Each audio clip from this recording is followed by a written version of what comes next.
Hello, I'm Daniel Gonzalez from Outer Ring PH, and we are here today to bring some of the questions of our community in the Philippines to the team of developers of Outer Ring here in Spain. Are you ready? Hello, David Noya. Hey, what's up? How are you doing? All good, all good. We are very excited to be here today with you. We have few questions we want to ask you regarding Outer Ring, and some of our partners in the Philippines is very excited about your answers related to this matter. Can you please summarize what is Outer Ring in few words? So Outer Ring is a video game. It's an MMORPG. It's a third-person shooter also, but it's a whole universe with a super rich lore, with 5 species that are all in one planet, and you have to know and to discover why they are all there. So it's a whole new universe to explore, to have fun with your friends, to craft items. It's like the World of Warcraft, but on blockchain, which is the super cool thing, that we have all the functions that the blockchain allow us to do, which is all about giving back to the players.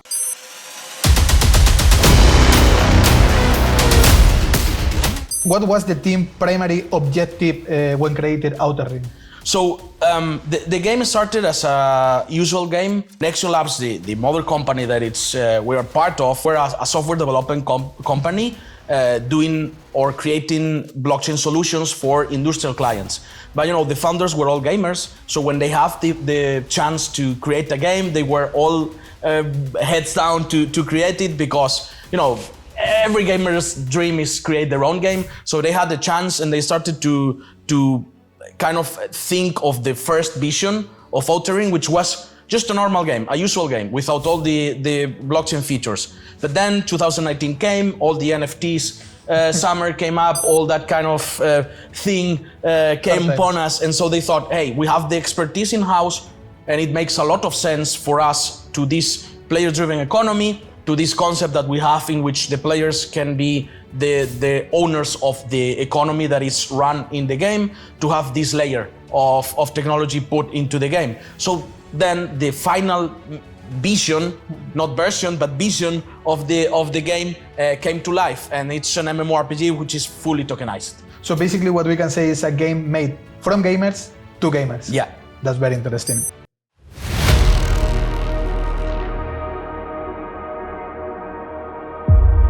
Can you provide an update on the current state of Outer Ring? What we can expect, what we have now in the game, is basically it's kind of a combat test. We are putting all our efforts into create a fun and dynamic combat system. So what you can expect is a lot of PvP going on. So basically what we have now is not about exploring an open world, which is gonna come in the future, but right now what we have is a lot of PvP and pew-pews going on between players. So because we have to be very sure that the combat system is fun and it's something that is balanced. So we are on that. Then of course we've been building all these tools to be able to create content for the game, and we've been 2 years building all the tools to be able to create things, because it's super funny to think that creating a video game is pretty manual. You don't have a lot of tools to create things. You have the graphic engine, and that's it.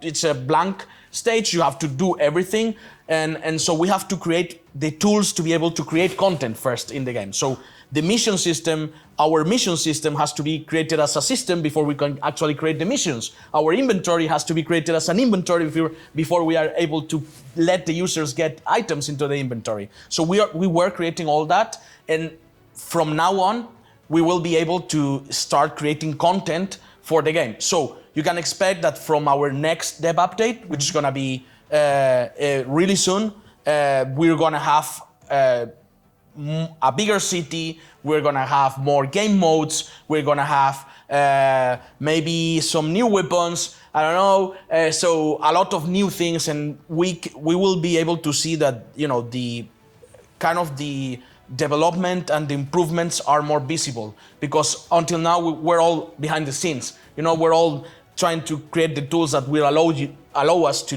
do these visible improvements on the game. And so we thought the game was from the very beginning free to play. It's going to stay like that because we don't want anything to be a barrier for people that just want to play our game. So even the blockchain, it's optional. So you can just play the game without having anything to do to the blockchain. It's another feature, like, maybe when the games started to have internet, they didn't force you to use internet to play. They have single player and multiplayer. In our case, it's the same. It's another layer of technology, but we're not gonna force users to have to use the blockchain. So it hasn't, right now it's closed pre-alpha, and we're going to share some access to the community so they can start testing it out. But in the final version, it's going to be totally free to play.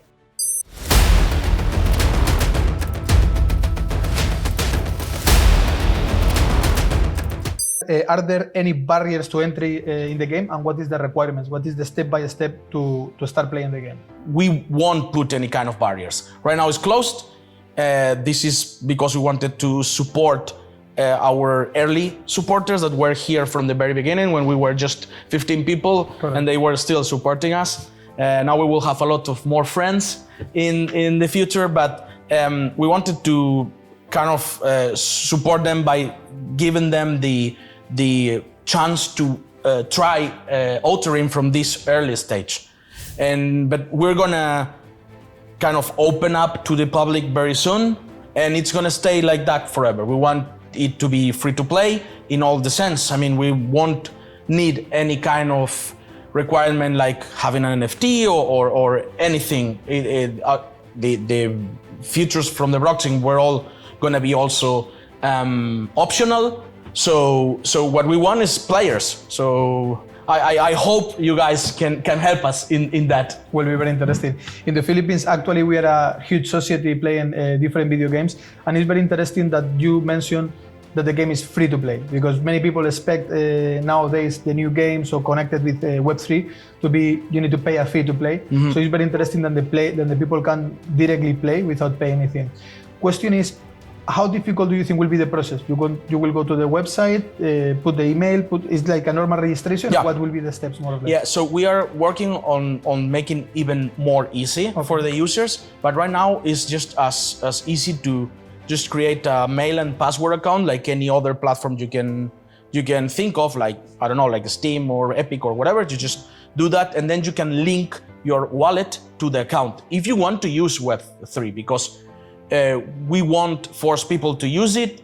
Right now it's kind of mandatory because it's gated, but it's not gonna be. But we have other games like Razor Loop or Underground Waifus that your community is also going to be able to play, that they don't need anything more than a mail and a password to be able to play. Okay, so it's just the email, the password. Exactly. And in the future, what we want to do is that the user will be able to create a wallet just by using the mail and password without having to do anything more, and it will be created in the background, so people don't know that they have a wallet, and they just can use them. They can use it without even knowing that they are using it. So that's kind of the, this 2.5 web that they are talking about, or the Web3 in stealth. I don't know. Like you maybe have heard about it, but they call it like, there is some things that Web2 world, in the context of gaming, they did it right, like the user experience.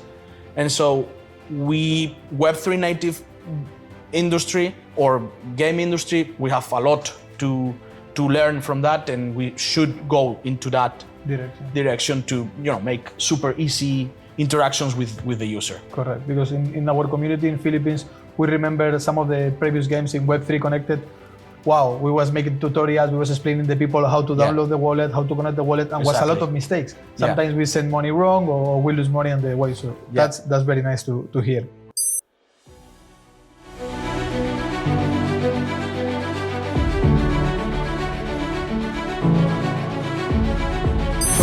At some point, the brands or the partners that is inside the game, that, for example, they can have a building inside the game, they can be part of that activity. No? Exactly. So that's what.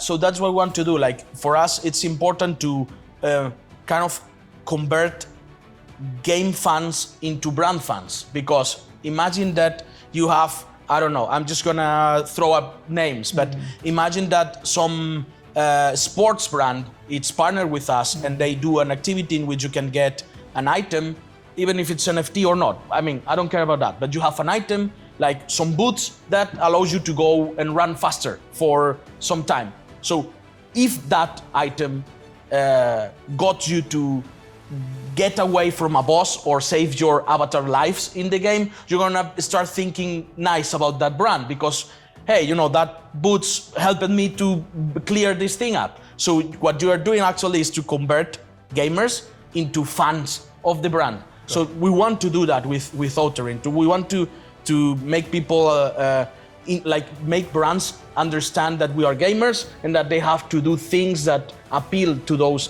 gamers. So right now they have buildings already that you can visit, and we actually are able to open a browser from inside the game, so you can do a lot of things like e-commerce or whatever from inside the game. But we will do more with our partners. I think seeing a little bit the market, how it's evolving, I think for the brands it's not enough just to get a billboard in some way, because the people don't interact. You see billboards everywhere. And I think it's a genius idea to have the option to suddenly can interact with that client and can play with that client, can put a challenge with that client, and can become a positive memory. Yeah, so I think that's where we're thinking of. So we're talking a lot with, we don't have a lot of partners, but the ones that we have and are partnered with, it's because we are talking and understanding what they do. So, you know, we don't do partnership as this without talking what the other part or the third party needs and how we can, you know, help them. And so that's something that is gonna grow in the future. You know, it's a section or you know, the gaming part for the users, but then it also will have a B2B part, you know, a business part in which we can actually talk to the brands and have presence inside our world. But really we want to integrate them in our universe, in our lore, in our story, and why there is, I don't know, Adidas building in Outer Ring. It has to make sense for the gamers. They have to say, okay, so in Fanet, which is our planet, our first planet, by the way, and you will start playing there. So you will have a lot of buildings, but you have to understand and be coherent with what happened. So again, Fanet was a jail in the past, and now it's a city. Why is that? You can discover that in the game. But we have to make sense in when we integrate things, because if not, it's just gonna fall apart. Understand.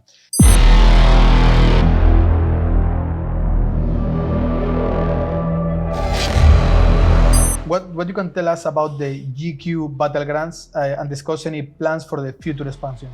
Yeah, so that's an amazing question, because there are not a lot of games that you can use the tokens inside the game.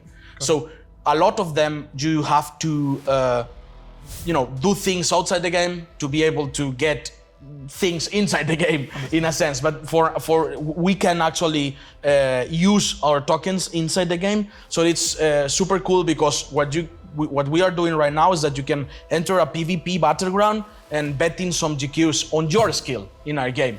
And this is going to also grow, like it's going to expand, because we're also going to integrate NFTs. We're going to integrate a lot of items that are right now outside the game, in a sense that because we have a DApp in our platform that you can use to craft items and to craft weapons and armors, and those will also be integrated into the game to be used inside the game. So in some ways, like a lotto, but you have the chance to be a good player and win it. I mean, you can bet on your skills. I mean, you can play for free, just practice, be good, and when you're good enough, you can say, okay, so now I can beat my enemies here, so I just gonna bet on me and win big. So yeah, I mean, we thought that everything we do, it has to be player skill based.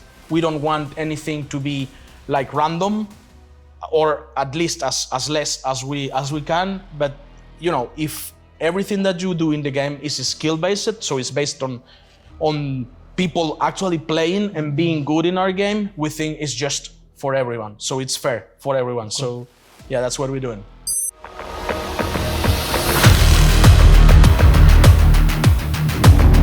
How does Outer Ring plan to integrate interactions with brands, and what are the specific plans in this regard? So we talk a little bit about how we're going to do with the brands, but for us the main thing is also to be able to blur the barriers between the physical and the digital, you know, because we're not, I don't know, like trying to be as prepotent and saying, hey, we're going to be the next metaverse or whatever, but you know, in our point of view, it will be really cool if you could, for example, imagine that there is this like fast food brand that it's on, like it's integrated into Outer Ring. So imagine if you go with your friends and you go to beat this dungeon that has a boss, and you say, oh, okay, so I'm just gonna buy that fast food thing because it's gonna give me some HP from 20 minutes or something like a buff, like it's in any other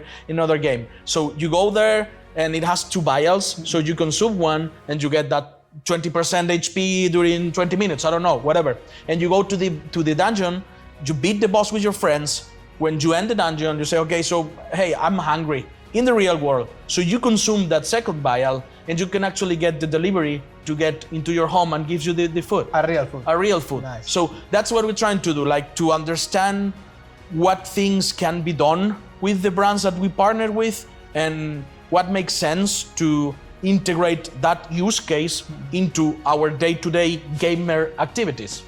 It's something very interesting too, because I don't know if it's right to mention games, but for example, when I play different games like MMOs, stuff like that, I'm not the kind of person personally that finish all the quests or stuff like that. But I think it's very interesting. For example, like in the alpha, pre-alpha, you guys have a cinema. So I think it's nice that even if you don't want to have a battle, you can just interact in the metaverse just as a basically the Sims game. You can have your real life there. You guys enjoy a different type of game. So it's not just a battle game for everyone. It's kind of an open world for everyone who want to interact. Yeah. So what we want is to appeal to.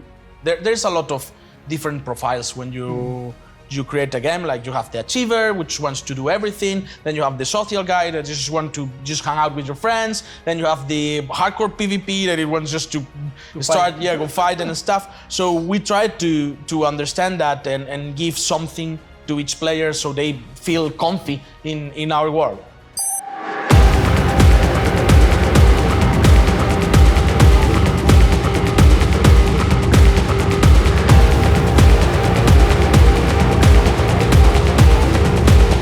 You mentioned that Outer Ring operates on player drive economy. Can you explain how this system works? Yeah, so what we talked in some minutes ago is that we want the players to be actually the owners of the economy. So we're not saying that we're gonna give tokens or give whatever because you just play. The thing is that when you get enough players to playing a game that is fun, that's what we're trying to do, a fun game, you will have things that have offer and demand. So imagine that again, so you go and there is a boss that is weak to fire damage. So there will be a clever player that wanna say, okay, so if there is a boss with fire weakness, I'm just gonna craft ice damage weapons. And so that will have a demand because people will want to go and beat the fire weak boss. So that guy is gonna make money because he will be able to sell those weapons to other players. So that happened in any game before this, like, you know, in MMOs before this, but what is changing for us is that we are actually able to do it with ownership of those items thanks to the NFTs and the blockchain. So we're not gonna get anything, we're gonna get the 4% of the transaction, but the 90%, 96% is gonna go to another user. So if you are clever into our game, understands our game, I always say that, I don't know if you think like that, but I always say that gamers are pro traders on their game. I agree. You know, they know what's the most liquid asset. They know what is the most valuable asset. So just we're giving the tools for them to be able to just monetize that, but by being clever in the game. It's very interesting, and one thing opened my mind to is like in the real world, the new generations, the younger people, they look at the world, and this world is, everything is done, not done, but like it's not many new niche of markets or things new to start exploding different business. And I think this platform not only bring a fun game, but bring the opportunity to many people to make a profit. And it's not like other games that by playing you make money. that, as we say, don't make sense in a real economy in the game. But I think make a lot of sense, as you mentioned, like for pass a level or for achieve something, you will need a tool. So if you are clever enough and you start using that tool, you can profit from that. So I think open a lot of opportunities for young people to develop a business. Yeah, be entrepreneurs in our game. And in something they enjoy. Yeah, that's the thing, because that trigger moment when you say, dude, I have this. I found it. Yeah, I found it, I'm just gonna make this. So that's super awesome. And previously you just do it in a game, but now you can actually get something from it. Because for us, what is, as a gamer, we also want that, when we put time and effort into a game, it's something that you guys will understand. What I was just gonna say, that when you put time and effort in a game, you're adding value to that game. I mean, a game like Fortnite or whatever is fun because when you push the PvP button, you have another guy that is also pushing it to, play together. So if no one plays it, the game, even if it's super cool, is dead. So it's just a dead mode. So what we want to do is that value that people is adding to our game, we should give something back to them. And this is the way to do it. Like with blockchain, you are able to create that tools that allows players to be entrepreneurs, and there will be a lot of synergies that we can think of, because there will be people that's gonna be more in, like, it's gonna be fastest gathering materials, but there's gonna be that others ones that they want to just do PvP, or they are more fighting oriented, and they're just gonna be synergies between them. But there will be others that we are not even able to think about that is gonna happen, because users think. Imagine if there's a user that wants to be a pirate and start pillaging people in the ships. I mean, they can do that. We're not gonna ban or everything. It's just a thing in the world. So yeah, we are super excited to see what users are going to be able to do in the future. At some point, it's a little bit like a social experiment. No? Like, exactly, it's just a sandbox. Yeah, exactly. You give them the tools, you give them the environment, you give everything, and do what you want. But now it has real value. So that's what is super interesting also. Correct, and real value, but with no risk. Because my question is, that's something I would like to ask. What is the risk in this game as a player? Because I hear stories before about what is Silver City and other areas outside. Can you explain us a little bit how this the idea? So the thing is that we thought that of course there are people that loves risk, and that's something that runs into your veins, and you want that adrenaline of doing things. So there are people like that, and so we will have different zones on the game that are gonna be full loot, full PvP. What this means is that when you enter that zone, which of course is gonna have pop-ups saying you, hey, just be careful because you're entering a danger zone, that means that if you get killed, you're gonna drop everything in your inventory. Everything. Even you have the choice to have insurance or to have a safe house? We will have, of course, you will have your own chest with you can save things, but what you have on your inventory, in your character inventory, just gonna drop it. Even if it's a ship or whatever. We're thinking about the ships because it's really heavy, the thing, But yeah, I mean, we want that. I mean, and we are actually warning before. It's not like you're just gonna walk in and then you're on. No. I mean, you want to go there. I mean, it's gonna be like zones that are known for being like that, and then you enter. They are hardcore. So, but the thing is the other way around also. So if you kill someone, you can get everything that guy wears because we just drop it. So, high risk, high reward, or you can just play with no risk, just with your friends, getting social, getting materials, crafting things, and being having fun. Will be different levels of risk? That's the thing. Yeah, we will have some full loot, full PvP, but there will also some intermediate risk in which you can maybe with a chance drop something, but not always, that kind of stuff. We want to be able to make content for everyone to feel comfortable playing with. So we know that there are people that they don't want that kind of risk, but of course we're not going to force it. They will have the chance to choose whatever they want to play in the future.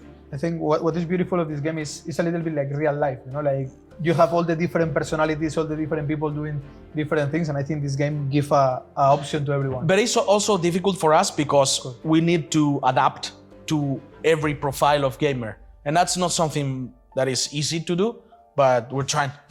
You guys doing an amazing job for now.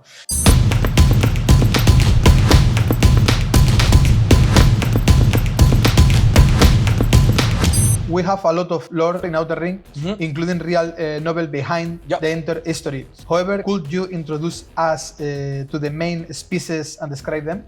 Yeah, so I love this question because I'm super fan of like generally I'm a super fan of games lore. I want to know why the world exists, where these characters came from, and that kind of stuff. But you know, in this game, especially since I'm part of the team, I'm super in love with the lore, and that's true. I mean, there is a novel, an actual novel that maybe we can give raffle some of them to your community so they can read it. And it's you know, our CEO wrote it because it's just such a creative mind, and he actually got a prize when he published it to best, like the prize for best rookie author. Wow. So they gave them a prize for a novel that is really well written. It's not something that he just put out of its sleeve and that's it. I mean, it's a, you know, a novel in all its senses, and it acts as a prologue to what happens in the game. So it will explain you why these 5 species had to rise from their planet, maybe because they wanted, or maybe because they were running from someone, or maybe because someone went attacking them, or, you know, there are different reasons. Not everything is right or wrong. There are also, like, always some gray in every species, which is super cool because it's more realistic. And also you get to know, you know, the species customs, how they live, what kind of society they have, why they are friends with this and foes with those, and so you understand politics, no? Yeah, kind of the you get the you know, the kind of state of the art in Outer Ring, and you also understand why they all ended up in Fanet, in the planet, in Great Silver City. So it's very, very interesting. All the species that will be in the book is in the world. Yeah, kind of the playable species. Yes, they are the kind of the main characters on the novel. But of course, you have a lot of fauna and a lot of flora that will be adding to that world to be able to create it. But yeah, there are 5 species, which is oracles, mechs, earthlings, bands, and scavengons. So I don't know. I mean, I can talk about everyone, but you know, choose one, and I can start for that. Okay. Now it's just a little bit general. Later we go a little bit more through the Okay. Let's let it from afterwards. But basically, what we want to tell to everyone is watching us right now is you need to read this book so you can understand the game better and will make much more sense. I mean, of course, it's not mandatory, but it will allow you to enjoy more the story because you understand a lot of things and a lot of, you know, features from the characters, why they are like that, like why the oracles are like a robot with an aquarium in the head. So you know things about them, and it's super interesting.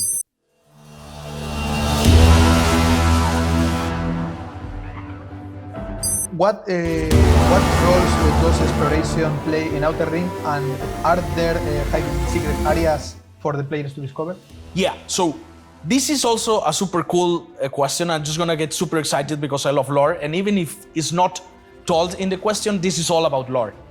And why is that? It's because Outer Ring, it's called like that because the Outer Ring in our universe is the unknown space, is the part of the space that our 5 species don't know what is there.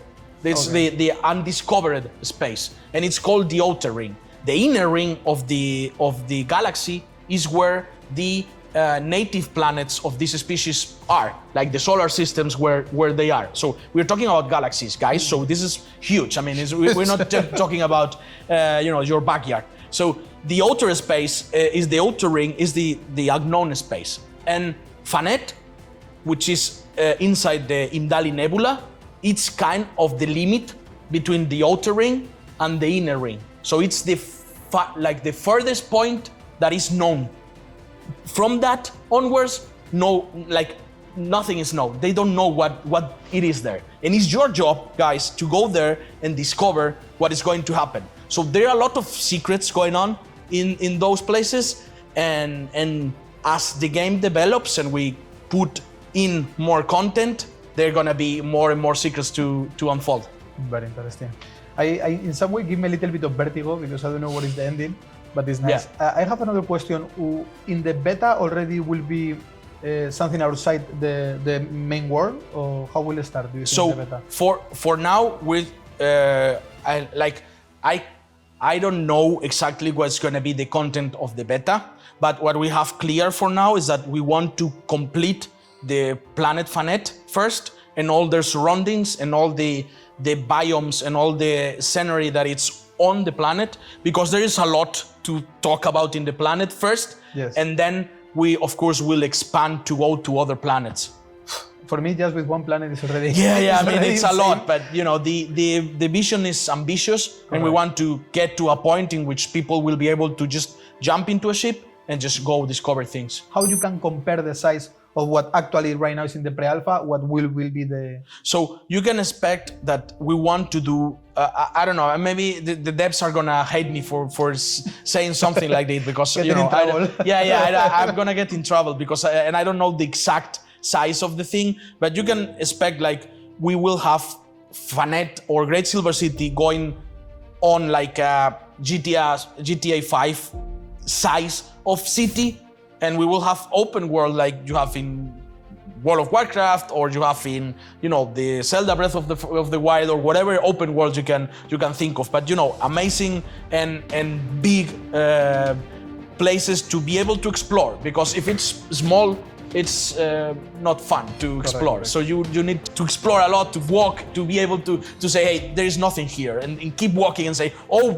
wait, there is something here. That kind of feeling we want to be able to push it into the player. I think in some way, when many games, what happens is in the moment you kind of play many hours for too long, you already know everything, and it's the moment you get bored when you say, okay, the only thing I can do now is rank up or something similar. Yeah. But I think in that game, what is interesting is like, it's like a real life, you know, it's like you don't have time enough to discover everything. Yeah, and so of course, we're talking a lot about content, but it's something that still it's in the future.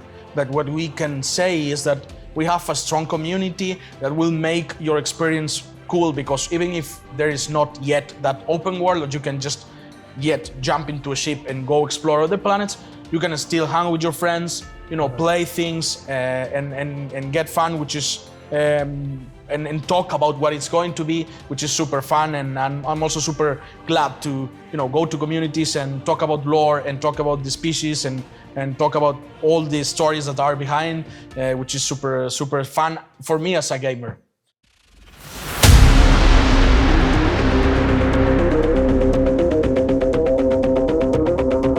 Something most of our community is asking to us all the time, all the people who is playing in pre-alpha, they keep saying that car, that motorbike, that spaceship, what will be the roles of that vehicles inside the game? So right now what we are trying to kind of work out is the combat system, and that's our first step. But as the city grows and as the content that you can travel around grows, you will need some ways of means of transportation that is not just walking. Because not only, but it's like the game is gonna force us to do that, because it's gonna be big enough that just walking around, it's just gonna take too much time. Impossible. Yes, so we will have different of those vehicles that you can get on the loot boxes. You will expect different features. So some of them are gonna be to travel inside the city and be faster, just getting to point A to point B inside the city. But other ones are gonna be able to let you travel in zones, and other ones, the bigger ones, are gonna be able to travel outside the space, like outside the planet, because Intergalactic. yeah, and because what like we want, since it's gonna be a game that is gonna be based a lot into exploration, we want users to be able to drive ships, jump into a ship and just go to explore the galaxy. So they're gonna come we want them to be in the game, but of course there is a lot of implications to create the ships. So you have to create all the physics for the ships. Correct. You have to create all the space outside the planet. So there's a lot of going on, but we will get there. Question that is coming to my mind. I don't know if I can ask that question, but do you think when you crash, for example, in a motorbike, will affect your life? Will not affect? Do you have any? Yeah, I mean, of course, you will have, maybe not with the motorbike, but for sure you will have battles with the spaceships. Okay. So you will have shield and HP, and you will have to take care because you're gonna get attacked and all that kind of stuff. So yeah, I mean, you will need to be careful with the vehicles. I think it's interesting too to tell to the people, like, you guys cannot click and appear in that point of the map. You need to do everything walking, and if you don't stay 1 hour, 2 hours walking, that's the way you will get one of the vehicles. Exactly. Yourself. So this is very interesting, and for me, I'm more a fan of the vehicles and interaction. So yeah, I of course I love the PvP, but I really enjoy the take a vehicle, go to another place. Do you think will be possible even to shoot from one of the vehicles? Yeah, I mean, of course, in the space battles, you're gonna be able to battle with your ship. Okay. So you're gonna shoot. You're gonna have to manage HP, shield, whatever. So yeah, but one thing about talking about the vehicles and stuff, for us, another thing that is important. We started as a one game, one name, by the way, but then we started to get other games into our ecosystem. So now we have Razor Loop, we have Underground Waifus, we have Warlands with us. So there are a lot of games that are in the same ecosystem, all using the same token. But the thing is that we want our NFTs to be also interoperable. So maybe in the future, or most probably I can say, the vehicles on Outer Ring are gonna be able to be used in Razor Loop. Okay. So the ships on Razor Loop that you use to race, because it's a zero gravity racing, like Wipeout or like F-Zero X, or that kind of games, when you get them on Razor Loop, you are gonna be able to use them on Outer Ring also. So I can go with my spaceship driving in my town. Exactly. Nice. Exactly. Very nice. So you got them in other game, but you can use it on Outer Ring. So that's the power of the blockchain also, the way of allowing us to get interoperability between games. Because we are building like with standards. The NFTs is a standard. So we can use them in several games, the same asset. So for us, it's something super interesting, and that we think is needed into the games as gamers, because for example, like I've been playing Diablo all my life, like Diablo 2, Diablo 3, Diablo 4, and I keep starting from scratch. Even if it's from the same company, even if it's the same game or the continuation to that game, but I just raised a character to 100 level in Diablo 2, and then I start from scratch on Diablo 3, and then I do the same on Diablo 3, and I start from scratch on Diablo 4. Why? Not fair. Not fair. So what we're trying to achieve is that the time and effort you use into one game allows you not only to get value back in that game, but not to start from scratch in other games.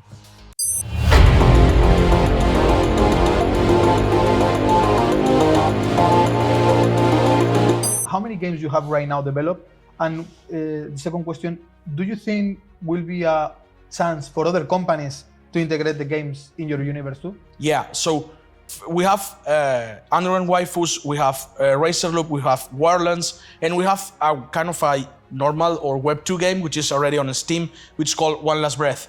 But so we have 5 games into development, but we are not in the competition on trying to be a Steam or Epic Games. Of course, we have our own launcher, which is something that we, like from the very beginning, we wanted to have enough tools for our players to be able to play our games without having to depend on any other third-party platform. But that doesn't mean that we aren't going to be listed on Steam or on Epic or on Web3 launchers like Elixir or GameShift or whatever. Doesn't mean that. But we wanted to be able to not depend on anyone to let our players play our game. So if there is a game, for example, Warlands was like that. Like they wanted to be in our ecosystem, they wanted to share the token with us, like the economy with the same token. So we're just all good about that. If there is someone that want to get into this journey with us, of course we're gonna say, hey, come along, let's do things together, because we all are on the mindset of, rowing in the same direction. But we're not just actively searching for more games, because we have a lot in our plate already with what we have. So yeah.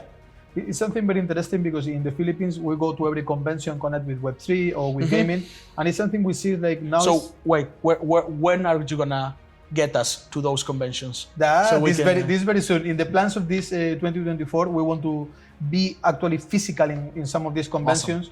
Awesome. And one thing very interesting is many of these conventions is not only for gamers, but some of them is connected with developers. Yeah. So I see a huge opportunity, because in some way remind me Amazon. Yeah. Okay, you want to sell a product. You need to how I pay, where I store it, how I connect everything, what I found my clients. You just guys give to them directly, boom, a setup. Yeah, so we can do that. Yeah, we can do that. We can help them to define or design the economy with our token, and help them with all the Web3 infrastructure that they need to be able to allow Web3. But I must be really, cautious? No, not cautious, but the thing is that this is that is not our main business. We are game makers, we have our own ecosystem in our games, but of course, if we can help and there's a cool project that wants to work with us, we're all about helping them.